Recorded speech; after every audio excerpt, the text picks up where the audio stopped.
दिनै नों सासे ख्रिस्टियान इयुथ जोहोलाव सेंग्रा सिख्ला जानानै गुबुना मानो नोंनिफ्राय सोलोंनो हायाखै, गुबुना मानो नोंनिफ्राय सोलायनायखौ मोनाखै? मानोना दिनै गाव गावनो सोलायनाय गैया। गाज्रि जिनिस जायोबा जाफायो, लोङोबा लोंफायो, गाज्रि बाथ्रा बुङोबा बुंफायो, सोरबा थगायोबा थगायफायो, गाज्रिखौ मावोबा मावफायो। नों सासे सिनायथि दैखान्थि गोनां थुलुंगा गोनां मानसिसो जानांगौमोन, नाथाय दिनै जों ख्रिस्टियानफोरासो सैथो इसोरखौ मोननानैबो बेफोरबादि आखुथायजों गफबनानै थायो।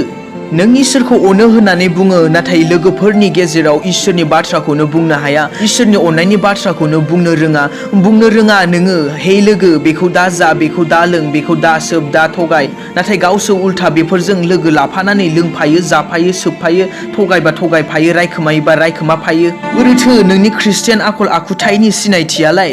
बहाथो संसारनि स्रां संसारनि संख्रियालाय? नों गावनो खोमसियावसो लासिं सिं लाजिनो गोनां बेबादिबा। बेनिखायनो जेसे हायो गाज्रि आखल आखुथायनिफ्राय नों गोजानाव था।